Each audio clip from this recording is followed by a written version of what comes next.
My name is Sarah Redikopp. I am a PhD candidate in gender, feminist, and women's studies here at York. And my dissertation research examines lived experiences of self-harm and self-injury, things like self-cutting, self-hitting, self-burning among women, trans, and non-binary folks in Canada through an intersectional and trauma-informed feminist framework.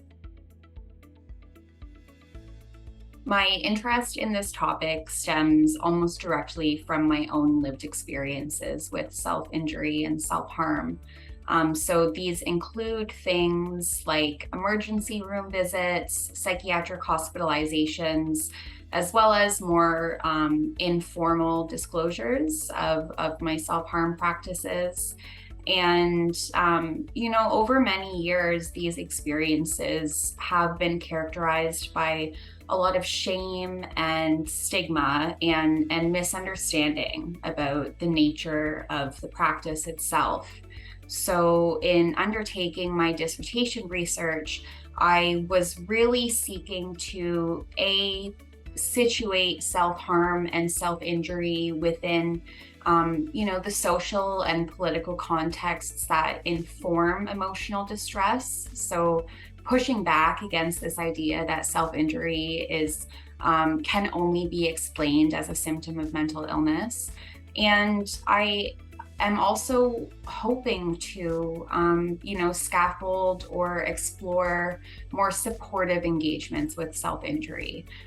So in recognizing that self-harm and self-injury are linked to experiences of emotional distress, which occur in and exist within social and political contexts.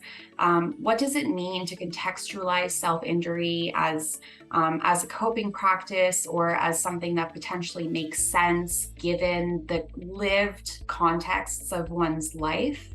And what does it mean to engage in compassionate and depathologizing support and engagement?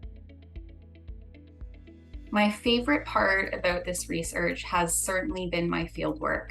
I am undertaking a mixed method study, which is a combination of survey data and qualitative semi-structured interviews with those with lived experiences of self-harm and self-injury.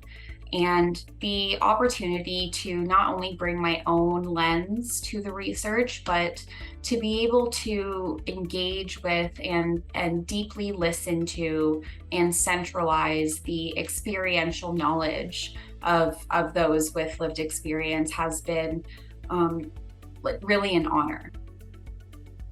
My research intervenes into mainstream understandings of self-injury.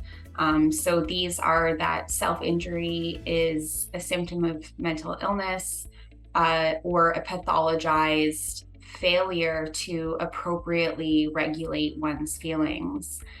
So I am both intervening into how self-injury is normally understood by seeking to locate it within the lived contexts that within which self-injury occurs. And I'm also hoping to expand and complicate how we understand self-injury beyond those narrow pathologizing models. My research also has lived impacts or material impacts. So insights from my fieldwork have already been included and mobilized in training workshops, which I have facilitated a series of with crisis counselors, crisis intervention workers, about how we can engage with and respond to self-injury in ways that are trauma-informed, that draw on harm reduction modalities, and that really seek to approach self-injury with a radical degree of compassion.